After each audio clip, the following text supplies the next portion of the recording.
seem like the type to love 'em, leave 'em, and disappear right after the song. So give me the night to show you, hold you, don't leave me out here dancing alone. Assalamualaikum warahmatullahi wabarakatuh. Perkenalkan, nama saya Fahria dari kelas manajemen 22 6B. Nah, di sini saya akan membuat video untuk memenuhi tugas mata kuliah metode penelitian oleh Bapak Adi SEMN. Nah, yang dimana materinya yaitu sumber-sumber masalah penelitian. Ada yang pertama yaitu observasi, yang dimana merupakan sumber yang kaya masalah penelitian. Kebanyakan keputusan praktis didasarkan atas praduga tanpa didukung oleh data empiris. Masalah penelitian dapat diangkat dari hasil observasi terhadap hubungan tertentu yang belum mempunyai dasar penjelasan yang memadai dan cara-cara rutin yang dalam melakukan suatu tindakan didasarkan atas otoritas atau tradisi. Penyelidikan mungkin menghasilkan teori baru, rekomendasi pemecahan masalah praktis, dan mengidentifikasi variabel yang belum ada dalam bahasa literatur. Yang kedua yaitu dedukasi dan teori merupakan konsep-konsep yang masih berupa prinsip-prinsip umumnya, penerapannya belum dapat diketahui selama belum diuji secara empiris. Penyelidikan terhadap masalah yang dianggap dari teori berguna untuk mendapatkan penjelasan empiris praktik tentang teori. Yang ketiga yaitu keputusan. Hasil penelitian mungkin memberikan rekomendasi perlunya dilakukan penelitian ulang atau replikasi baik dengan atau tanpa variasi. Replikasi dapat meningkatkan validasi hasil penelitian dan kemampuan untuk digeneralisasikan lebih luas. Yang keempat, masalah sosial dapat pula menjadi sumber masalah penelitian misalnya, seringnya menjadi perkelahian siswa antara sekolah, dapat memunculkan pertanyaan tentang efektivitas pelaksanaan pendidikan moral dan agama, serta pembinaan sikap disiplin.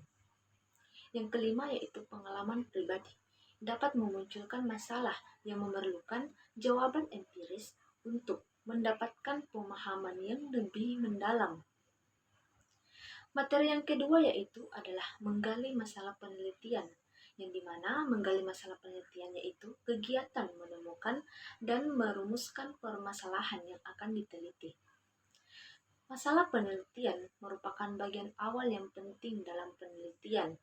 Yang pertama, identifikasi dan perumusan. Yang kedua, potensi untuk timbul kriteria masalah yang baik. Yang ketiga, kualitas masalah penelitian. Kualitas masalah penelitian dapat dinilai dari beberapa aspek, seperti rumusan masalah, data yang digunakan, dan metode penelitian yang digunakan. Kualitas penelitian kuantitatif dapat dipengaruhi oleh beberapa faktor, yaitu yang pertama, kaku dan tidak fleksibel. Yang kedua, bias dan tidak objektif. Yang ketiga, kurang relevan. Yang keempat, variabel yang diukur terbatas. Yang kelima, pengumpulan dan analisis data kualitas masalah penelitian kualitatif dapat dinilai dari rumusan masalah, kerangka masalah, dan temuan penelitian, serta kredibilitas. Yang keempat yaitu merumuskan skala latar belakang. Merumuskan skala latar belakang adalah menjelaskan topik penelitian masalah yang diteliti dan alasan mengapa penelitian tersebut penting. Latar belakang yang baik harus logis dan sistematis. Merumuskan latar belakang penelitian kualitatif berarti menjelaskan masalah yang akan diteliti serta konteks dan alasannya. Latar belakang ini merupakan bagian dari bab pendahuluan dalam penelitian kualitatif, sedangkan merumuskan latar belakang kuantitatif adalah menjelaskan alasan mengapa masalah yang diteliti perlu dipecahkan atau dianalisis lebih lanjut. Selanjutnya yaitu perumusan masalah, yang dimana pernyataan penelitian yang umumnya disusun dalam bentuk kalimat tanya. Pertanyaan-pertanyaan tersebut akan menjadi arah kemana sebenarnya yang ingin dikaji atau dicari tahu oleh si peneliti. Ada beberapa hal yang perlu diperhatikan dalam merumuskan masalah penelitian. Yang pertama, rumusan masalah hendaknya singkat dan bermakna. Yang kedua yaitu rumusan masalah hendaknya dalam bentuk kalimat tanya. Dan yang ketiga, rumusan masalah hendaknya jelas dan konkret. Dan yang keempat, masalah hendaknya dirumuskan secara operasional.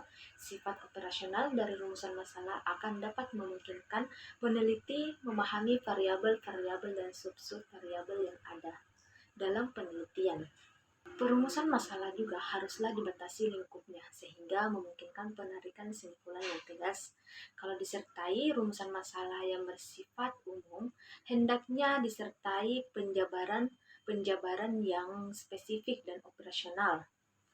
Nah, adapun manfaat-manfaat penelitian yang merupakan kontribusi penelitian yang kamu lakukan pada bidang keilmuan dipelajari budaya maupun masyarakat tertentu. Harapannya penelitian, kamu dapat memberikan dampak yang positif pada pembaca tentang masalah penelitianmu. Manfaat penelitian dapat dibagi menjadi dua, yaitu yang pertama manfaat teoritis dan manfaat praktis. Nah, manfaat teoritis ini manfaat yang berasal dari tujuan penelitian verifikatif, yaitu memverifikasi teori yang sudah ada sebelumnya. Hasilnya bisa jadi memperkuat atau justru menggugurkan teori yang kamu gunakan sebagai acuan. Biasanya, manfaat teoritis dipilih ketika penulis ragu atau tidak puas pada suatu teori. Manfaat yang kedua yaitu praktis. Ini adalah manfaat yang menunjukkan bahwa penelitian yang kamu lakukan memecahkan masalah secara praktikal atau bisa juga menjadi alternatif solusi dari permasalahan penelitian multititik. Selain itu, penelitian yang kamu lakukan juga akan bermanfaat bagi dirimu sendiri sebagai penulis, seperti menoleransi hambatan yang terjadi pada penelitian dan kehidupan sehari-hari. Belajar untuk bekerja secara mandiri, memahami bagaimana sebuah pengetahuan dibangun atau didapatkan dan memahami bahwa setiap pernyataan memerlukan bukti pendukung. Baik, itulah yang dapat saya sampaikan. Sekian dan terima kasih. Assalamualaikum warahmatullahi wabarakatuh.